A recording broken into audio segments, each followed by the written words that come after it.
Now, if you'll turn to page 16, I want to introduce our next speaker.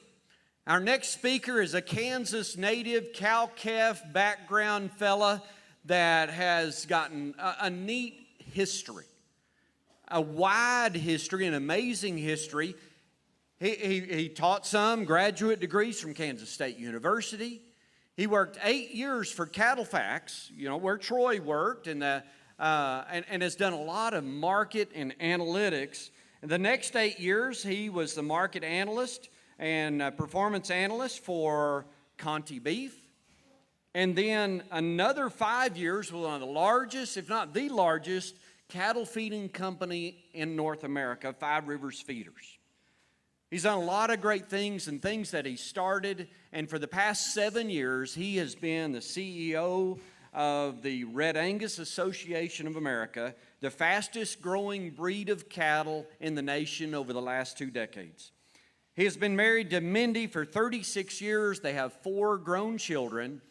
And what I love about Tom is he brings a perspective of data and economic analysis with cattle feeding, with working with breed associations and tying it all back to the things that each of us in this room have, and that's cows that travel on our ranches, and their job is to bring in a calf every year and do it as long as they can. He's going to talk about what sometimes seems like our industry maybe has forgotten a little bit about. Please help me in welcoming Tom Brink.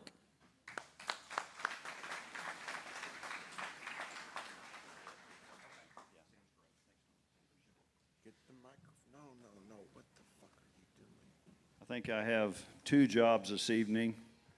One is to keep you alert and awake, right? That was a good meal. Hopefully you enjoyed that. We enjoyed bringing that to you at the Red Angus Association. And it's been honestly, it's been a blessed day. It's been a really good day in many ways. I have been privileged to be here, and I'm privileged to come before you this evening to talk about a subject that matters to all of us. And it's really, in 30 minutes, you can't do it complete justice, but I want to give you just a few things to think about. But what a great day, and you're going to see some things that tie together from what I'm going to say versus what's already been said. I mean, because you've had a tremendous lineup of speakers. It's been fun, it's been educational, and it's really been a great blessing in many ways. So I want you to, if you may even want to hold up your phone, but you sure don't have to. I think sometimes about this cell phone, this iPhone that I carry around, and I use it to do a lot of things.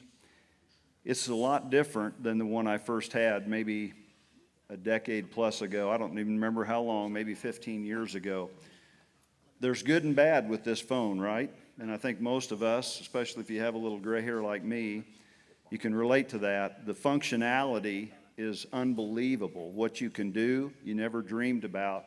But there's also an element of complication that comes with it. And that's where we are in the world of cattle production too. So many scientific advances, so much greater understanding of beef cattle production at all stages.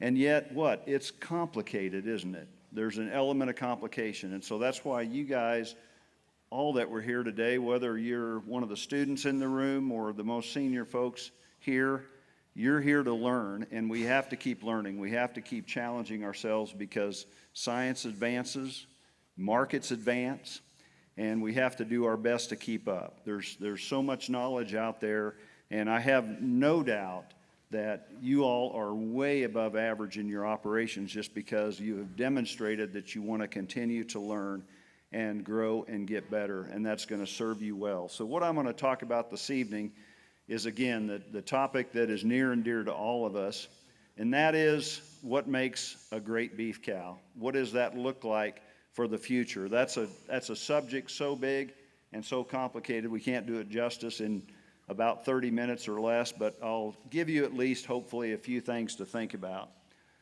So let's start by talking about what her job description looks like. What does that beef cow, that beef female's job description look like? Well, she's got almost the toughest job on the ranch, doesn't she? The only person, I'll say, the only job that's tougher is the ranch manager. Your job is harder than hers, but hers is probably the hardest in the entire industry. When we look at what we ask that female to do, we ask her to breed early. We ask her to breed over and over, at least 7 years, maybe longer if possible. And we ask her to produce a marketable calf. We ask her to maintain sound feet, a sound udder. We need a good disposition. And the list could go on, right? She needs to be an absolute expert at things we might call, put together, maternal function. And on top of that, added to that, she must produce a marketable calf every year. A calf that in today's market can probably go into any number of value-added programs.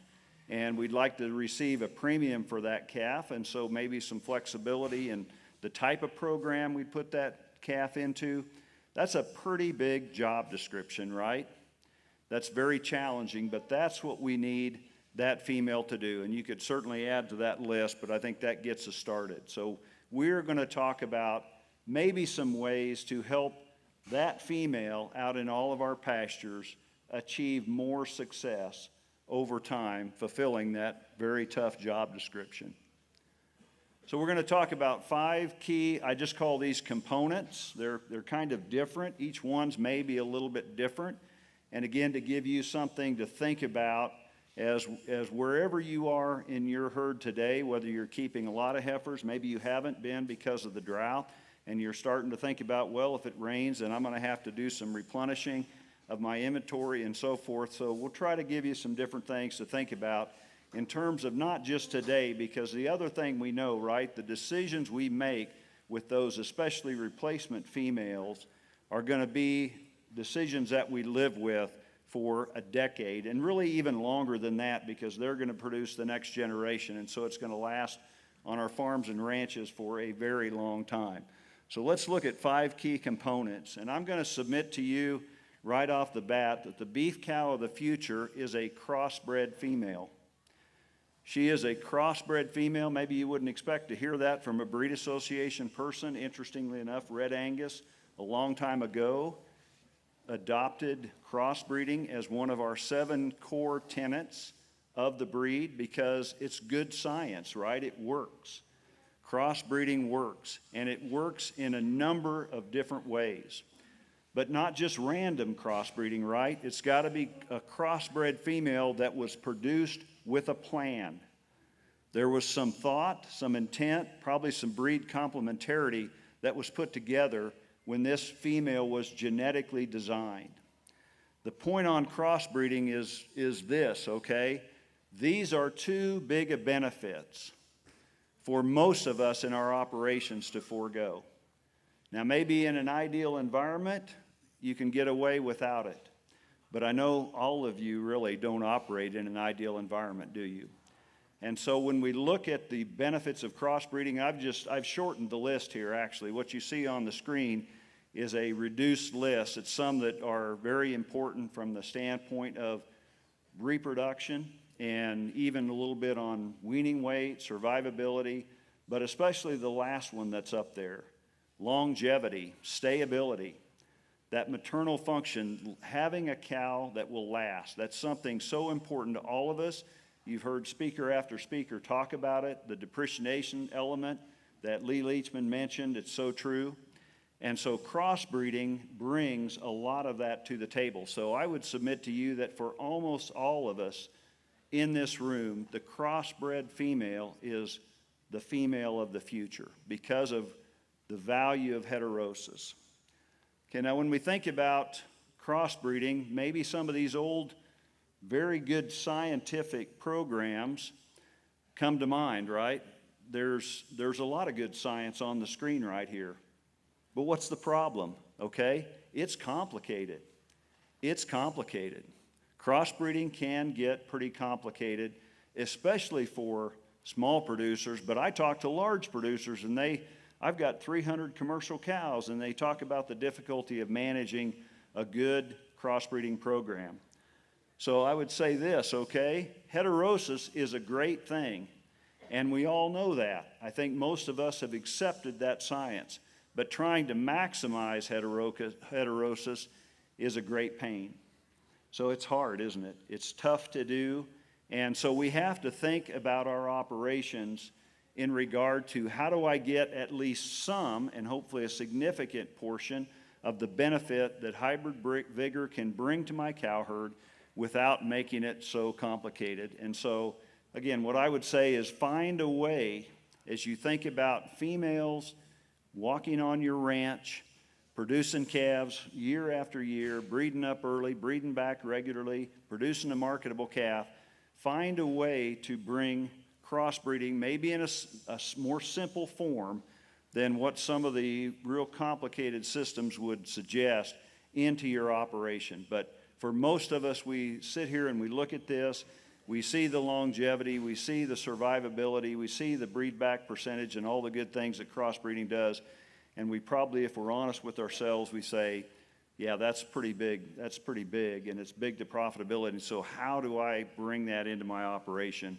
in the right way? Number two, the beef cow of the future actually will have jumped through some significant hoops and been successful as a heifer. She's been screened, she's been filtered. She started out in the contemporary group, and she, to some degree, has already proven herself to be superior to her herd mates, her heifer mates that she was raised with, if you're keeping your own heifers. All right, she has a resume already by the time that she gets into the herd. She enters the herd as a young bred female. She already has something of a resume because she has been screened and filtered by you, the manager and the owner. Now, what does that screening or what does that filtering look like in terms of finding and identifying the best heifers? Well, you can add to this list. I just jotted down a few that most of us do phenotypic screening of some kind, and that's a good thing. They've got to pass muster from a general phenotype standpoint. How about related to maybe track scoring to find the most fertile heifers that are cycling or very close to cycling, maybe 30 days before the breeding season? So you have a very good chance of getting them bred early. Not too many of us do that, but that really can help us identify the most fertile young females, replacement females that fit our environment and our management and are going to be ready to cycle and breed. And then, of course, we want them to go on and conceive early in the breeding season. That's a given. We want those heifers to calve early so they have the best chance to breed back for their second calf and so forth, and hopefully stay calving early in the calving season to give us more pounds at weaning, and again, more chance to breed back. So that's something that is also important, and as we select replacement females, most of us, I think, are thinking about that. You know, something a little new in terms of screening, we've already talked about it today. Screening replacement females would be a DNA test, and I want to show you a couple of examples of what I see producers doing and using some of those commercial DNA tests to help them identify the very best heifers that will become the very best cows. So that's important, and then the list probably doesn't stop there, right? You may have other things on your personal list that you really put those heifers through the paces to help you identify not just a group of heifers, but the very best heifers that will go forward and be the best cows. And I think this is a given. It's been proven scientifically, that lower statement on the slide. The more you screen and scrutinize and filter those heifers on the front end as they're getting ready to enter your herd, the better cows they're going to make. Maybe there is no better example of that than in the state of Missouri, where Josh Worthington is from, and the Show Me Select program, where they have for 20 years worked heifers through a program to qualify for Show Me Select. And they have consistently found out that those females make better cows. And oh, by the way, if you're selling bred heifers, they also bring a premium as well. I want to show you just a little bit of DNA data this evening. I've had the good fortune over the last kind of 10 years or so to look at a lot of DNA data from different commercial herds. And this happens to be a group of females that were replacement heifer candidates in a herd in the state of Oklahoma. Some of you I know in the room are from Oklahoma. And I just very simply, this is a group of Angus females, and from the Gene Max test, that's a Zoetis test, it's It works well on higher percentage Angus cattle, and happened to be talking to the producer that owns these females some years ago, and he sent me the data. And I just very simply went in and I graphed it out from the highest scoring to the lowest scoring. This is on the GeneMax feeder index. So this is looking at growth and carcass. And that's not all we want to look at, of course, but it makes a great example. So if you do that with this group of 17 heifers, what do we see? We see quite a bit of variation from high to low. That is very normal. In most herds, if you DNA test your heifer replacement candidates, you're going to see a lot of variation from high to low in the traits that you care about. And so in this case, how would this producer use this information? He's not necessarily going to just select all the heifers that have maximum terminal traits, maximum growth and carcass, right? But he probably will go in, or she will go in and eliminate the worst offenders here. I've learned over time, just seeing lots of this data, that one of the very best things a person can do when you get this information on your replacement candidates is simply eliminate the worst offenders, the bottom end, because that keeps the low end genetics from entering your herd as a replacement female and then being propagated to the next generation. Here's another one. This is on heifer pregnancy. This is from Igenity Beef. That's a Neogen product.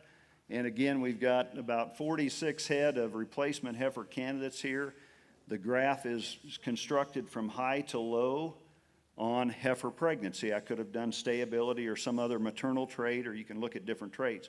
But again, you're going to see variation, right? This is actually a pretty high stayability and high heifer preg herd. I know this herd, and these are black baldy females, and they tend to, as you can see, some of those scores over there on the left-hand side of the screen are pretty high, well above the average of 5.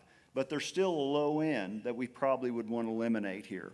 And so if we want to give ourselves a better chance of those heifers breeding up and propagating genetics that will do the same to the next generation, this is a great way to use that DNA tool, is just eliminate, test and eliminate the bottom end, and then make your final selection out of the group, the heifers that are in blue there. They may not be the highest. That's not going to be the only thing we're going to be looking at, of course, when we make those selections. But it's certainly good to eliminate the bottom end. So to me, this is one of the most valuable things that we in the industry can do with genomic testing. Test our heifer replacement candidates, and then just simply eliminate the bottom end, bottom 10, 20%, for traits that we care about going forward when those young females become cows. Okay, here's another one, number 3 on our list of 5. The beef cow of the future may or may not have been raised by you. Okay, she may be a heifer you've raised. Most of us raise our own replacement females, but not in all cases is that maybe the best thing to do. And so I think we need to keep our minds open, and we need to think about the fact that the beef cow of the future, depending on our situation, may or may not have been raised by us. We may be a purchased female. I got a very good quote from Dr. Jason Clear. A lot of you would know him from Texas A&M.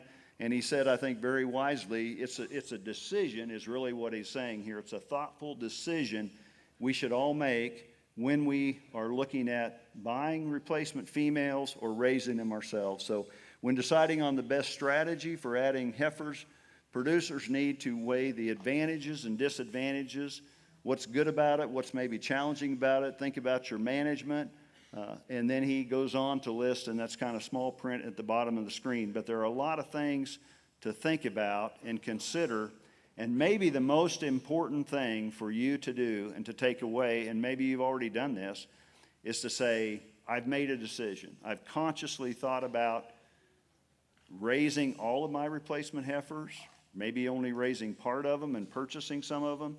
I've really looked at that, and I've evaluated it, and I know that I'm making the best decision. And of course, if you're going to be buying females, that means you've got to find some good quality replacements. We're seeing more heifer specialists, kind of depending on what part of the country you're in, evolve and step up to do that and do that screening and that filtering that we talked about with those heifers.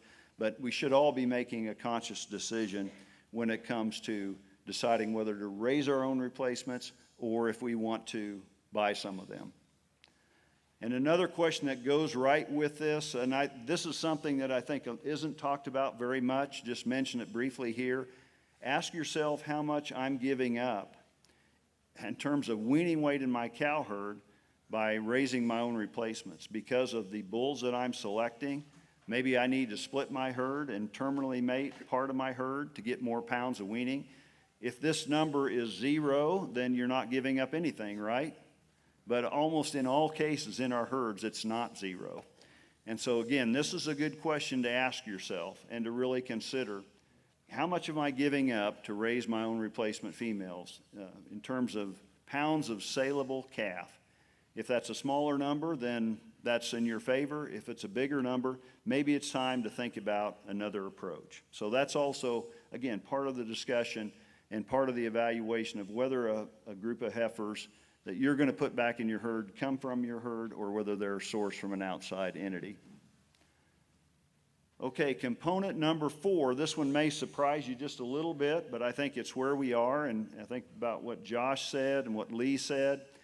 We have to think about the end product too, and we have to think about who we're selling those calves to, what they're expected to do. About 70%, maybe it's even 80%, but at least 70% of every calf crop pretty much goes through the feedlot and onto the consumer, right? Only 20 to 30% will end up as replacements. And so my argument to you this evening would be that the beef female of the future will be at least average for genetics that contribute to growth and carcass traits. And in the case of marbling, they'll probably be above average, or ideally they would be above average. I know Donald and I have talked a lot about that, and that's really something to think about. And so we're not necessarily saying she needs to be the most outstanding female ever for terminal traits, but if she can be at least breed average, be good at all the maternal traits and be breed average otherwise, then that's a pretty solid female that's going to build a base. So whatever bull we mate her to, then we have a chance of really producing a calf crop that is going to do some good downstream to the feeder, to the packer, to the consumer.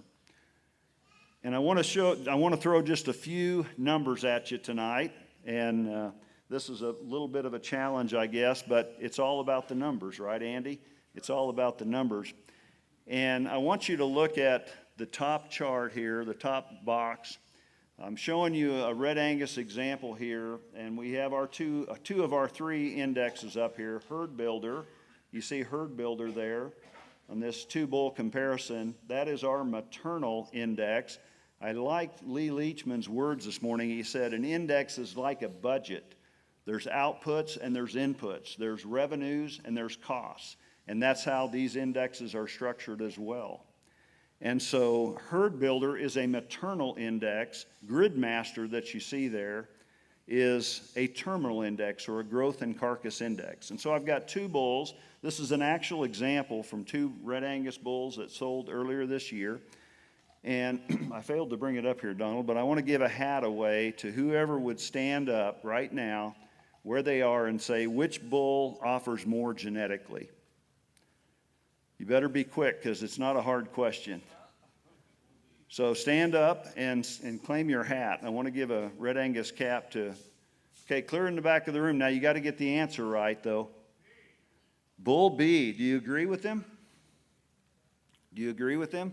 I know it's later in the day, but yes, that's correct, isn't it? So clear back of the room. Come up and get your hat here when we're done. So let's look at that a little bit deeper here, okay? Bull A, and I'm looking at the lower chart now. Sometimes it's easier to look at it in percentage terms. So Herd Builder, top 9%. That bull has a lot to offer in terms of maternal traits from conception through weaning. That's what the Herd Builder index is. But he happens to be low in terms of growth and carcass, doesn't he? Bottom 1% of the breed. That's why it's shaded red. Bull B, on the other hand, does well in both. He is very elite in maternal traits, stayability, heifer pregnancy, maintenance energy, and so forth. But he also offers top roughly 1/3 of the breed for growth and carcass. So there's a lot more genetic merit in Bull B here than in Bull A. And in fact, I've got a little model that I use to calculate price equivalence based on kind of a $5,000 base price and then up or down according to genetic merit. And if you just run that across those two bulls, there's quite a large difference in terms of what the value is genetically to the commercial producer who would buy and use both of these bulls. And the cool thing is, the really neat thing today is that our genetic prediction tools really do a good job. And so if we use them to build more genetic merit into our herd, both on the maternal side for sure, and also some at least on the terminal side, we're going to find that we're creating more valuable cattle without fail. The tools aren't perfect, but they are very good in terms of guiding us on a path towards superior genetic merit. And we looked at, I'm thinking of Brian's slides here and maps where we had a lot of red and green, and you can figure this one out pretty quick too, right? This is just very simply a graph of carcass value with pounds on one side, on one axis, and quality grade on the other. We've already talked a lot about marbling today. I'm going to talk about it a little bit more. Marbling does not hurt maternal function. It may even help it. So certainly selecting for some marbling, some additional marbling, and try to keep a gradual uptrend in the genetics in your herd related to that particular trait. It is one of very significant value, and it doesn't cause any other detrimental implications in terms of maternal function. If you want to say on the pound side, well, I've got to stop at a certain level. I can only get my cattle so big, right? I'd agree with you. We got to be careful with that one. But on the marbling side, I think we can continue to work marbling higher. We've already documented and discussed throughout the day. The demand for beef is very, very heavily focused on quality, and that's not going to change for the foreseeable future, right? And so you want to create cattle that create a more valuable carcass, maybe with a certain level of pounds, wherever that lands for you and your operation. But quality grade also very significantly contributes to that carcass value. And if you have cattle that grade and produce a lot of prime, just like the sticker on the wall over there, the sign that says 63% prime, new record, I mean, those cattle, those carcasses will really ring the bell, and people will remember where those cattle came from. All right, so component number 5 as we finish up here this evening. I say this in only halfway in jest, but it's something that I think can relate to all of us. The beef female of the future will not be a clutter female. She will not be what I call a part of cattle clutter. She will pay her own way, and observably so in your operation. And the best way I can illustrate this to you is use caps as an example, okay? Now you see that picture there? That's in my bedroom. I took that picture just after Mindy, my wife of many years, said, you know, Tom, you got a lot of caps stacked up in the closet. They're just kind of up on a high shelf, and you just kind of keep throwing them up there. I said, you know, you got caps up there you don't even wear. And it's 30-some years of being bounced around the beef industry, and I like caps. I already gave away one. Give another one away maybe. But the reality was I had cap clutter. They just accumulated. When I set them there, I took them off the top shelf in our closet, and I counted them. There was 105 of them. And unbeknownst to her, she said, well, there's some of those you probably don't wear very often. There's a bunch of them I'd never worn at all.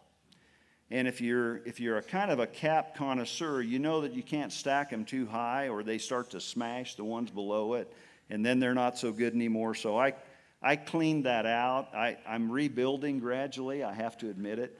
But things accumulate, don't they? Clutter accumulates, and even in our cow herds,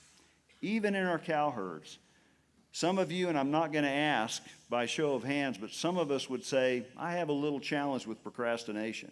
I know that cow should have been gone a year ago. I know that some of these females are not paying their way because it's visible. A lot of things we can't see, but if you can see a cow that is not getting the job done in your herd, she's clutter. She's cattle clutter. She's cow clutter, just like my caps. and she needs to go. And so the beef female of the future will not be a clutter female. Now, drought, if there's anything good about drought, right, it probably helps us clean up our clutter.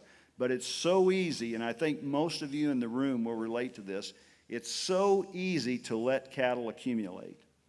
Even subpar cattle, even below average cattle that, again, are visibly below average. And yet when we tolerate that, what do? We keep feeding them. We keep feeding them. And we talk about scarce resources and the high cost of running a cow, and it's all true. And so the last thing we want to do is do that with a cattle clutter cow. I hope that makes sense. So let's summarize and wrap up here this evening. You guys have been tremendous all day long, and I appreciate you staying engaged this evening too. So let's summarize and go through the 5 points. Again, this is not a complete list. It's not an exhaustive list at all, but it's some things to think about as you design beef females and you screen those females and so forth as you're putting them into your herd and as you're managing your cows. So she is likely to be the beef female of the future. She is likely to be a crossbred female because it's tough to give up the benefits of hybrid vigor. She will be screened or filtered carefully, maybe even extensively, as a heifer. And so her odds of success as a beef cow are going to go up. She may be raised by you or she may be purchased from an outside entity. Nothing says it has to be one or the other.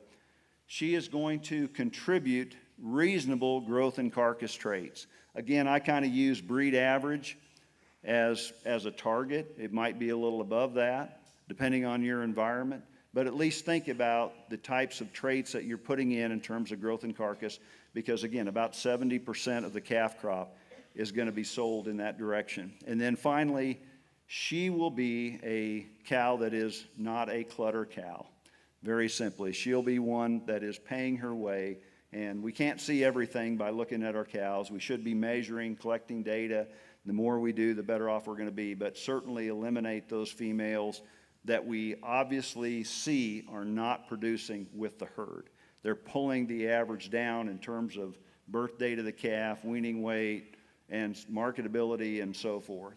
So these are just some things to think about this evening. I've had a really good time presenting this information. Just again, a few thoughts for you this evening.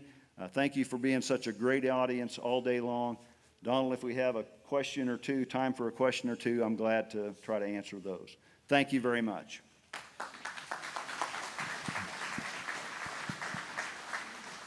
Absolutely, Tom. I think we do have time for a couple of questions. Who has a question for Tom Brink? Who's got a question about the female?